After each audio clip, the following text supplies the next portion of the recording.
Are you confident? Do you have consistency? How much conviction do you have? I'm Daniel Gomez, the Confidence Architect, a business strategist, keynote speaker, executive coach, and best-selling author.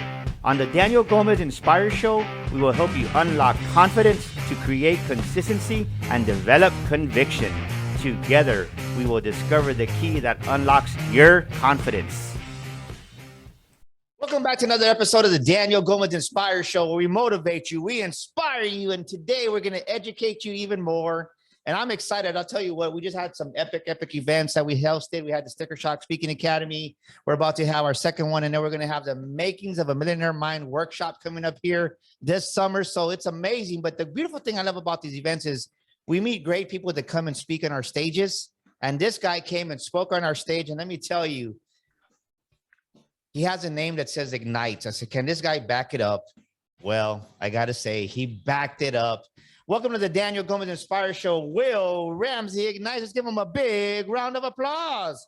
Thanks for having me, Daniel. Appreciate it, buddy. Man, look at that, brother. Everybody's cheering for you right there. Will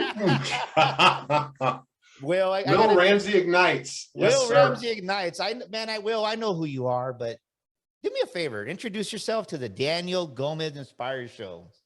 Well, I'm Will Ramsey Ignites. I am a sought-after speaker.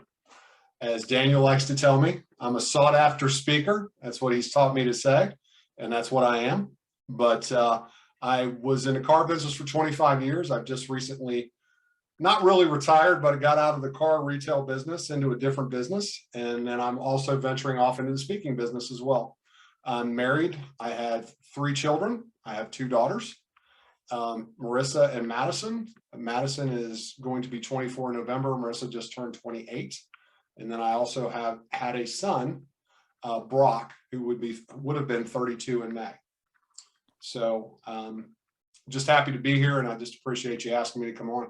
No, man, I'm excited. I say we're gonna have fun. We're gonna make some noise and have. That's the plan, brother. So you know, since we started off with the speaking, how did you come out with the branding? Right, I think this is one thing. Whether you're a speaker, you're a business, people miss the branding part. They miss the branding part, and worse, they don't even embrace themselves as a brand. And when you said, my name is Will Ramsey Ignites, I said, boom, baby. How did you come up with the branding of Will Ramsey Ignites? I love it. I think it pops. I think it's you're embracing your brand, because the biggest mistake, like I said, is most new entrepreneurs. Well, the biggest thing is if you notice the shirt in the I don't have the really cool swag like you do yet. I'm working on that piece. You know, I noticed the shield up behind you and then what's on your shirt. So I'm working on that. So it's the black and the red. It's Will Ramsey Ignites. And believe it or not, so my wife and I are going to be planning a church probably here in the next year and a half, 2 years. That's our church's colors, are red and black. So, and it's going to be called Hope City Church, not doing a shameless plug or anything, just so you know. But but honestly, I came up with the Will Ramsey Ignites. It came to me while I was out at Sticker Shock, and you know, so you were very, very clear on, you know, embrace your brand. You're the brand, you know. So because I know I could have come up with, you know, some stuff, you know, Will Ramsey the whatever like that, and you know, you go by Daniel Gomez Inspires, and it just seemed like it just rolled off the tongue. So you know, I'm sitting here, I'm trying to think of a word that I can attach to Will Ramsey, and it's like, you know, just Will Ramsey Ignites. What's he igniting? Ignites what's inside of you. So, I mean, you know, so that's kind of where the brand came up with, where I came up with the brand. I believe God gave it to me. That's what I believe. You know, it's just something that he put on my heart, and I just think it works. And, you know. So let me ask you this. Do you think a lot of people need some igniting? 100%. I mean, 100%. You know, so we all go in it, and it depends on what's happened in your life. So, you know, I just went through something pretty major and pretty traumatic. About 26 months ago, I lost my son. And so, you know, I had to get through that and learn how to navigate that. And God ignited something inside of me that I need to go share with the world. And I think what happens is people get stuck. You know, I talked about this when I was at Sticker Shock. People, you know, Joe Verde has a saying that I like to talk about. You know, you get into you get that comfort thing going. You get into a groove that turns into a rut, that turns into a grade. Everybody likes to get comfortable. They like to stay in their comfort zone. They like to keep doing the same thing over and over and over again. And you get lulled into this sense of comfort. And guess what? Nobody does anything when they're comfortable. Yeah. They just don't. You know, you knew that as well as I do. So let me ask you this. So people get comfortable. Were you comfortable? Up until about 26 months ago, probably, yeah. 26 months ago, I got real uncomfortable. What did you find out about what? Because I think some things. What I love about you, and ladies and gentlemen, get out your pen and paper. This is a part of the show where you want to take notes, because Will's going to open his heart. He's going to drop some of his massive wisdom, and we retain a lot more of the information when we write it down. Over 50%, you retain it. So take notes down. What did you learn? What did you learn about yourself? Right, you lost your son at 26 months ago, and it woke you up. What did you realize that you were dead to? What I realized I was dead to is that, you know, when you go through something like that, when you lose something so dear, you realize that there are other people that are dealing with the same situation. And the part that's missing from you is you're not sharing your experiences with anybody else. You know, everybody's got a story. Everybody's got something that's happened to them that's worth hearing. And that's the big thing that I realized is, look, you know, that you would be shocked and amazed. You know, you can't see it just looking at somebody. You don't know what they're dealing with or what they're going through. Everybody's got stuff. You would be simply amazed at how many people have lost a child. You'd be absolutely just amazed at how many people lost a child. So the thing of it is what I came to realize is it's, you know, I have to be available to people that are going through what I'm going through. So when I see it on, believe it or not, when I see it on Facebook, when I see it on a social media site, I will, more often than not, by the prompting of, I believe, of the Holy Spirit, I'll reach out to that person and I'll connect with them. And I've probably connected with 10 or 12 people on Facebook and on Instagram that have lost children. And we now talk. Ken Graham, I shared you his information with you. He and I talked. We talk daily, just about, you know, at least weekly. You know, there's another gentleman, I haven't talked with him about this, so I don't want to mention his name, but he lost a child literally, I want to say it was less than a year after it was around December of the same year that I lost Brock. And we connected. I actually went and met him down in Kentucky. So let me ask you this, because I think so many times in life, right, we go through situations similar to this. I know I can relate when my dad passed away. I had a choice at that moment. I could have been right, like FTW, right? That's just the Daniel Gomez I was at that time. That was my attitude. Right. I was young, 26 years old, living life, had a little bit of money, which I thought was money, lived below my means, doing okay. And my dad was given a month to live. And I really thought he was going to live, man. I really thought he was going to live, but he ended up passing away a year. God gave me another year with him, but that's when my whole life changed. And I had a choice to be angry, to be bitter, or to be thankful for the additional time I got. And God, what did you want to teach me to this? And I chose to see the good in it. Right. And people say, how can you see good in that? So what I want you to speak, because somebody's going through some major things right now, listening to this podcast. You obviously took the good out of it.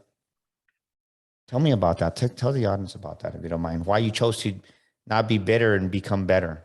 So the reason is because, and I can't attribute it to anything else but this, is my faith in God.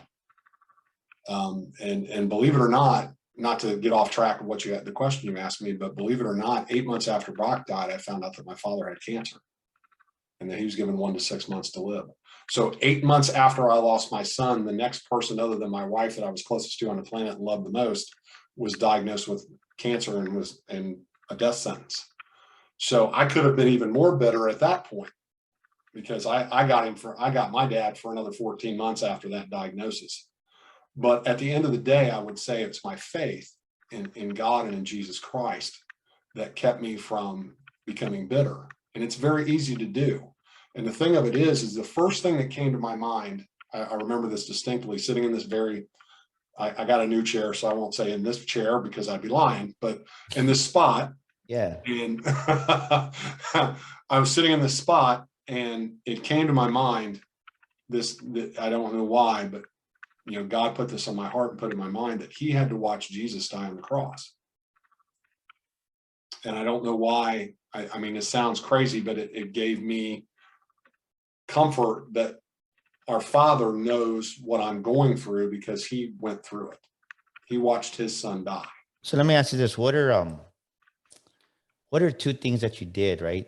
Because I think I want to give the audience some value. What are 2 or 3 action steps that you did to really, that you had to, right? Because you had to be intentional about it. I believe me, because I have a faith 100%. too, but it's more to that. So I thank you for giving us the foundation of it. But what are 2 or 3 things that you did personally that you were intentional and took action on, that somebody can hear it now and say, man, I can apply that to my life too? So one of the big things that I did, and I still do, and I'm going to do a shameless plug, is this is called First Focus. It's a journal that my wife and I came up with. And so I journal in this every single day. I write down what's on my heart. I write down what I'm feeling. I write down when I'm mad, when I'm sad, when God's given me, something to go do, when I'm suffering more than I can ever imagine, when I have a good day, a bad day, whatever it is, I write it down every single day. Even if it's 3 or 4 sentences, I write it down. It's called First Focus. I firmly and strongly recommend that if you're not journaling, you need to journal. And how does that help a person? Because what it does is it gets whatever's inside of your heart and puts it on paper. And you can go back and read it, and you can go back and understand what you were going through. Like I have 4 or 5 journals behind me on my shelf, on my bookshelf behind me, that I, Lord, I'm struggling today. Lord, I'm happy today. Lord, this happened today. Because, what it does is it helps you to move each day. It helps you take a step forward. You've got to be intentional about moving forward, focusing forward on what's in front of you. You can't get stuck on what's behind you. You can't get stuck in a moment. So that was the other intentional thing. I struggled for the first 8 months deeply, deep, dark depression. And in December, I talked about this at Sticker Shock. God and I had a conversation. He said, well, we got to figure this out. You got to find a phrase or something that you can take, that you can get out of this rut that you're in, because it's not going well. And it wasn't. I'd walk around with a happy face and tell everybody I was okay, and I wasn't okay. I was bad. I was in bad shape. And God said, focus forward. And I turned it into a hashtag. So hashtag focus forward. And what it is you focus forward on what's in front of you. Even if it's a foot, even if it's an inch, you focus forward on what's in front of you and what God has for you, and not long back over your shoulder what's behind you, what you've lost and what you've left behind. You can glance back, but you can't long back. Because the problem is, if you long back, now you're going to get stuck in that moment of trauma, stuck in that moment of loss, stuck in that moment of a former job or a former person or whatever it is. You can't get stuck in your past. You have to move forward into whatever it is that God is pushing you to. God's pushing me to be a speaker. If you'd told me 2.5 years ago I was going to be a speaker, I'd have told you you're out of your mind. No, I'm not doing that. I've heard that story somewhere before too. Oh yeah. If you'd told me a year ago I was going to be on a podcast with you, I'd have told you you're out of your mind. I talked about it in Sticker Shock that, the day after my son's funeral, I was not a Facebook Live guy. I did not do Facebook Lives. I did not do videos. I didn't do any of that. And the day after my son's funeral, I remember it like it's yesterday. God said, go Facebook Live. And I'm like, no, no. I love what you're talking about, because I think, ladies and gentlemen, listen to what he's saying. Listen to what Will's saying. So many men and women right now, we're suppressing our emotions. And when we suppress our emotions, it leads to many bad feelings, to make it simple, right? You become angry, you become resentful. What's even worse of all, that crap makes you sick. Oh, it does. Because it messes up your immune system. It's just proven scientifically. So I would definitely take Will's advice and go out there and start journaling. And maybe you've never journaled before. Just start with putting 1 sentence or 2 sentences out there how you feel. But what it does is it opens up your heart to release those toxins, right? We have so much toxins and these negativities and these emotions. And when you suppress them, it's like a trash can. The more trash you put in the trash can, even if you compress it in a trash compactor, sooner or later it gets full and it overflows and you got all that junk, all that trash coming out. Right. That's what happens within our souls, our hearts. You're broken. So if you're feeling this way, start journaling, start writing just a little bit, right? Maybe for you, it's just sharing how you feel and then go back and read it. And I promise it's going to work. And then I love what Will said, right? Focus forward. So many of us, we focus on the bad, the mistakes. Shit, Will, I made, I mean, I had some big, I think I had some big graves, man. You know, you talk about the rut, then the groove, and then the grave. I mean, it's easy to fall into that condemnation where you have regrets and everything. But ladies and gentlemen, I always talk about this. You have to focus forward, like Will said, and look at the view from going forward, from stepping forward, because if not, you get stuck and you don't forgive yourself, and you got to forgive yourself. So what's one last takeaway that you did to really continue going forward, Will? You know, I just try to keep my mind on what God has for me. I just tried to, you know, Romans 8:28 is one of my favorite verses, and it's really been something that I've really held on to the last, probably the last year and a half. I can't say I was really focused on it the first 8 months, but Romans 8:28, all things work for good, not all things are good. All things work for good for those who love God and are called according to his purpose. So, you know, I think that's probably helped me more than anything, because I have seen good things happen and good things come out of a very, very bad situation. You know, I've talked to people and I've done research, and losing a child is one of the most traumatic things that someone can experience. Yeah. And so, you know, somebody's going to say, well, how in the world could something good come out of that? Well, when you see people, you know, lives changed because of a story, or you see people lives changed because, you know, you took the time to share with them, or, you know, something better happened to someone else, that's the good that you take from it. And you have to find something good, because if you don't, then you're just going to be in a hole, and you're not going to move forward with anything. So that's what the whole thing is that find something good and start focusing on something that's good, because you can't stay stuck in the trauma. You can't stay stuck in what's bad.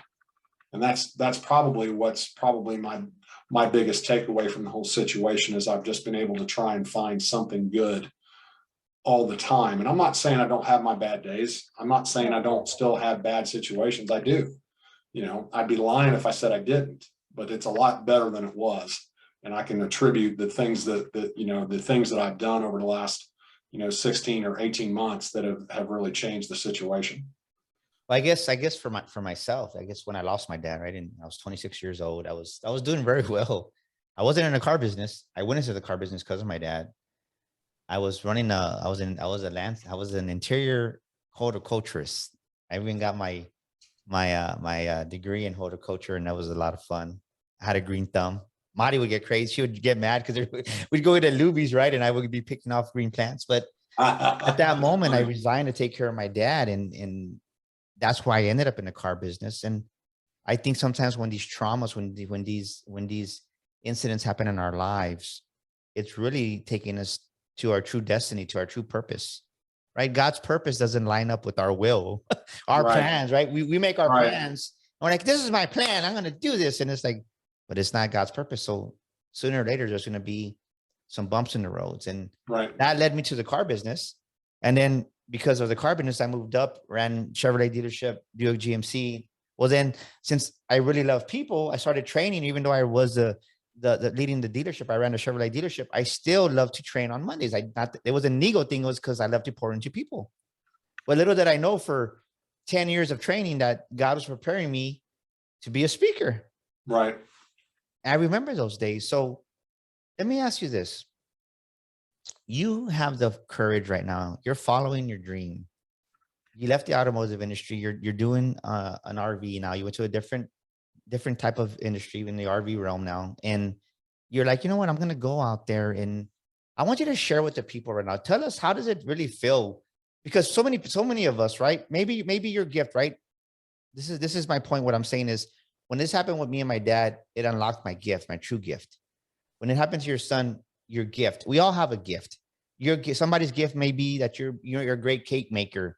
Right. Somebody's gift may be that you're a great barber. You have a beautiful salon. We all have a gift, but when you operate in your gift, maybe you like to talk to people. People say, how can you make money talking to people? Well, look at Oprah. She's done pretty good. Yeah, she's done really well. And she loves to talk to people. Yes. But people don't see that, because they say, well, how can I monetize my gift? You found your gift because somebody out there, they're not happy in their job. They've been there maybe 20 years. Maybe they're even making 100,000, but they're miserable. Right. They don't have the courage to follow their dream like you did. What did you learn about yourself? And talk to us about that, just in following your dream. And how did you overcome? I call it the terror barrier, right? How did you overcome that terror barrier and cross over that? I'll tell you what's funny is so I was in a situation, and I won't give any names or any. I was not in a good situation with the job that I was at, and so I was diligently trying to find a different job, diligently, and every door was just getting slammed in my face. It was like a no, no, no, no, and I'm like, you know what? I'm gonna put my hands up. I'm gonna step back, and I'm gonna let God have this thing. And that's truly it. I mean, I can't, I don't want to sit here and say, make up some story. If that's truly what happened, is I said, you know what, I'm going to step back. I'm going to let God have this. I'm going to let God do this. And, and I firmly believe that God directed me to you through Car Church. I firmly believe that. And then on top of that, I get this random text message after I step back, put my hands up and say, God, it's all you, and surrender to you. I get this random text message about 3 months after I did that, or 4 months. And it's this guy that I worked with in the car business at a dealership. He was a sales manager, and I was his backup F&I guy. And he reaches out to me and says, hey, what do you think about doing F&I again? And I literally almost sent him a text message saying, no, because, I'm thinking car business where we're there till midnight, and I'm the last person there, and I'm locking the door, and and I didn't want any part of that. And I was like, well, so I sent him a thinking emoji, and he kind of told me of the hours, and I'm like, well, tell me more. And he said, well, would you be interested in it? And I said, yeah. And he said, good, I got you an interview next week. You're going to come in and talk to the general manager. So he set an interview up before I'd even said yes. So I went in and talked with them, and it's worked out really well. And now my wife and I have a plan in place. But in the meantime, God's directed me to the speaking thing. And quite honestly, I mean, there for a minute, I was like, yeah, I don't know if this is me or not. And you and I talked about that. And I had a little bit of fear. And I'll tell you what really alleviated me of the fear is when I got there and you guys started talking about, well, just tell your story. Oh, so I just got to tell my story. Okay, well, I can do that. Sure, no problem. So, sometimes people, we overthink it, and because maybe we hear your story right there, like, what is that? And you think about, can telling my story really make a difference? Well, Les Brown's made millions because he's told his story. He always talks about Mimi Brown's baby, right? Mimi Brown's baby, but he's telling his story, right? And it's earned him a phenomenal living. I go out there and sometimes I speak on leadership or whatever, but a lot of times I just tell my story, and sometimes it's about my wife's journey of her having breast cancer. But now, right, I think for me, if I'm not talking about whether it's money or business or whatever it may be in finances, it's like I started talking about suicide prevention, right? Because I try to commit suicide, but it's like I think when you're vulnerable and you tell your story, somebody's always going through something, and you never know who you're going to help. And people, right? Think about this: we pay millions of dollars for alcohol to submerge the pain. We pay millions of dollars for food and there's obesity in America. We pay millions of dollars to be in debt. Well, people will pay you money to tell your story because it's going to bring healing to them. And that's what I love about you. So if someone is out there and not necessarily just being a speaker, but has that dream in their heart, what would you tell them if they're scared to take action on their dream? Because you're doing it, right? So I don't want them to hear it from my perspective. I want them to hear it from somebody that's, we'll just say, I mean, because you're an ordinary Joe. Will, you go to Right. work, no different, no better, but you had the courage to take on it. So talk to somebody out there that's maybe thinking about it, but they're scared to follow their dream, whether it's becoming a baker or opening up a salon, or maybe, just being a digital mark, whatever it may be. I'm going to go back to that day I was telling you about the Facebook Live. And I had the 15-minute conversation with God, and he kept telling me, you just need to do this. What I would say is just do it. Just do it. Because what's the worst that's going to happen? So I'm trying to think of who it was that said that they failed in business over and over and over and over again. And I can't remember who it was, but they just kept failing. And Disney was a great example. Yeah. Nobody would do anything for Disney, and he failed countless times. Over 300. Yeah. And another one, Colonel Sanders. Colonel Sanders was selling chicken out of the back of a truck for years, and didn't actually get his first franchise until he was 62 or something like that. Now he started when he was 65. Right. So imagine that, 65 years old in a white suit, Chuck carrying around chicken, and hey, you want to? It's not even back of a truck. It's not even buy my chicken. You want to buy my recipe? Right. You want to buy my recipe? So ladies and gentlemen, think about what Will's saying. Just do it. So many times, ladies and gentlemen, we think that we need to have all the answers, and the truth is, until you take those first steps, that's when the answers are going to show up. That's when the answers are going to arrive, or the people that you need. It starts with an idea. Will had an idea. Maybe I'll be a speaker. And then next thing you know, we kind of met in a Facebook group, and it went from there. But then the first thing is you have to decide that you're going to follow your dream. And once you decide that, and that fear sets in, well, I don't know how, don't worry about the how, just keep taking a step forward. And Will's a great example of that. He ended up coming to one of our events at Sticker Shock Speaking Academy, but I'm not promoting the event, but he met other amazing people that together they lift each other up, together they rise. Right. And I think that's where people miss it, is because we think that we need to know everything, but one event, one person can change your life. And then one answer comes, right? This is one thing that I want the audience to understand, ladies and gentlemen. The answer is going to come as you keep walking forward. When you're ready for the next level, that next level of person is going to show up, because I've seen it in my life. Would you agree with that, Will? 100%, 100%. You just have to, you're not going to know the why. You're not going to know the how, and what I loved is one of the things I got from Sticker Shock is, find somebody, your crew is your due. And that's something I got from a pastor. Your crew is your due. What is it? Your net worth is your network is your net worth. Yeah. So, I mean, you have to get around people that are going to elevate you. You have to make sure that you're with like-minded, elevating people. Don't hang around with people that want to drag you down. You're going to have people that are going to tell you, you can't do that. What are you doing? Yeah, that doesn't make any sense. Why do you want to go and do that? Well, guess what? They're not you. They're not you. Yeah. So you need to do what you have been called to do, what you're good at, what you can change the world with. You need to go do it, and stop letting people keep you from trying to do that. I love that. I think one thing that comes to mind when you say that, Will, it's right. It's a great old saying from the Book of Wisdom is, your gift will make room for you. Your gift will make room for you in ways you never imagined. If you would have told me that speaking was going to get me where I'm at now in life and writing a book about the millionaire mind, I would have never believed it. I was going to be speaking on stage with John Maxwell and Les Brown live. I would have never believed that, but I was crazy enough to believe it. And this is I want to hear this, right? So many people, ladies and gentlemen, we kill our dreams because of other people's opinions. I want you to write this down as you're taking notes. My dream is for me. Your dream is for you. Your dream is for you. It's not for your mom. It's not for your dad. It's not for your cousin or your Uncle Joe. It's for you. So follow the dream. Follow the dream. Let me ask you this, Will. What keeps you consistent? What keeps you going every day?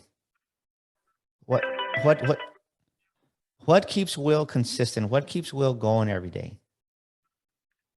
Oh, I mean, I can't say anything else but God. I mean, God is what keeps me consistent. That's what keeps me going every day.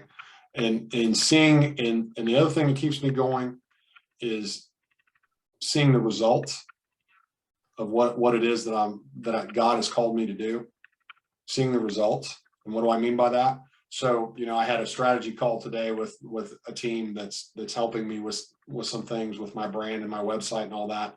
And I'm starting to see things start to happen. And I'm starting to see things start to move in a direction that's going to be awesome. And so when you start seeing those things happen, and it might take a little bit of time, it's not going to happen overnight, but you have to be consistent. Consistency is the key. So what keeps me going is just getting up every day and doing the little things. You have to get up and do the journaling. You have to get up and do the things that are going to be a positive impact on what it is that you're trying to do. And you got to do them every single day. You can't take a day off. Okay. You can't decide one day, I'm not doing that. But you always got to do things that are going to move you forward into what it is that you've been called to do, regardless of what it is. So let me ask you this. What's a scripture or a quote that you rely on in times of adversity? When things get tough, what's a scripture or a quote that Will Ramsey ignites, falls back on? Philippians 4:13, I can do all things through Christ who strengthens me.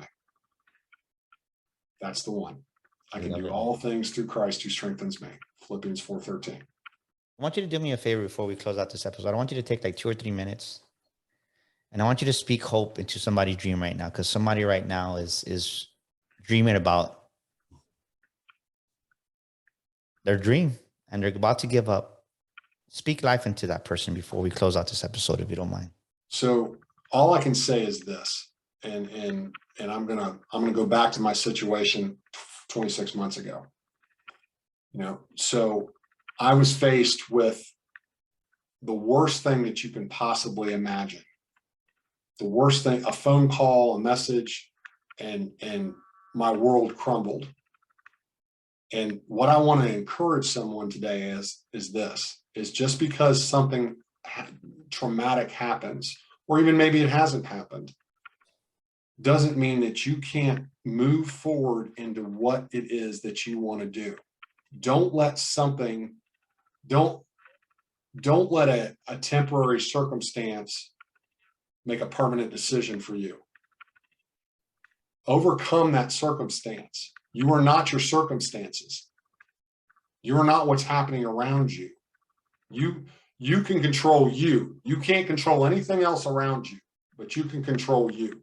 You can control how you react to things. You can control how you deal with things. You can control how you move forward through things. Whatever God brings you to, he'll bring you through if you allow him to. And that's what needs to happen. That's not what needs to happen to get to the dream that you want to take care of, that you want, what God has for you. When I'm having a bad day or when I'm going through it, I can do all things through Christ who strengthens me, because he does. He strengthens me. He gets me through it. He helps me take that next step when I don't want to. He helps me go to that next thing when I don't want to. He helps me get up out of bed when I don't want to. That's a challenge in and of itself sometimes, is when you face something like this, whatever kind of loss it is, losing your parent, losing your child, losing your job, it can be a challenge to get up out of bed. Yeah. Take that first step. Get up out of bed. Get up and then get going. Because when you move forward into what it is that's going to elevate you to that next level, you're going to be amazed at what happens. You're going to be amazed at the things that come your way. And I can't stress that enough. I am absolutely amazed at the things that are happening around me right now, just by me taking a step and going to sticker shock.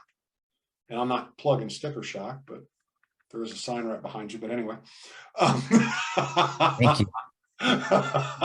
but in all seriousness, I mean, so I'm amazed at the things that are happening because I took a step of faith, a step of courage, a step of whatever it is that you want to say. I'm amazed. And that's what I encourage you to do, is take that first step. Take that first step. Step into what it is that God has for you. Focus forward on what it is that you need to. And you're going to be amazed at what's going to happen. Boom, baby. There you go. Will Ramsey Ignites. Will Ramsey Ignites, baby. How do we get a hold of you? Somebody wants to connect with you. How do they connect with you, Will? Well, you go to my Google My Business. You can go to my Google My Business page and Will Ramsey Ignites. And you can get my cell phone number there. You can get my, it's willramseyignites.com, if I'm not mistaken. Awesome, brother. Well, we'll put all this information in the show notes. Ladies and gentlemen, that was an amazing episode. I'll tell you what, I took so many golden nuggets, but I guess one thing that I want to tell you is focus forward. Focus forward from just stay on. Listen to what Will said. He lost a son. He turned the devastation into a victory. He overcame it. And now he's following his dreams. What devastation have you had? What loss have you had? What trauma have you had? And I have a right to say this, right? Because my dad passed away. My wife went through breast cancer, and I could have been mad at the world, but it doesn't serve you or humanity, mankind. There's a dream inside of you dying to come out, like Will was saying. Let that dream blossom. Let that dream grow. Water that dream. Like Will said, just get up, show up, focus forward. This was an amazing episode, ladies and gentlemen. If you're stuck in life, if you're stuck in business, go to danielgomezglobal.com. We want to help you. That's danielgomezglobal.com. We'll give you a complimentary 45-minute discovery session. Just message us there through our contacts page on our website, danielgomezglobal.com. If you want to join us next August 26 and 27 coming up at our next Sticker Shock Speaking Academy, we'd love to help you. If you have a book you want to publish, we have our new book that just came out, The Makings of a Millionaire Mind. Go to the makingsofamillionairemind.com, or it is on Amazon, and we love to help you in business. Until next week, that's a wrap for this week's episode. When we bring back another amazing guest here on the Daniel Gomez Inspire Show. Thank you so much for joining us, ladies and gentlemen. This is Daniel Gomez, and thank you so much for tuning into our show today. We'd love your feedback. Please drop us a comment, and thank you for leaving us a review. Don't forget to subscribe to our show and share this episode with a friend. And my free gift for listening to our show today is a copy of my best-selling book, You Were Born to Fly. To get your free copy, go to danielgomezinspires.com and get your copy today. That's danielgomezinspires.com. And to elevate your life and business even more, follow me on social media at Daniel Gomez Inspires on Facebook, Instagram, Twitter, and YouTube. Together, we will discover the key that unlocks your confidence.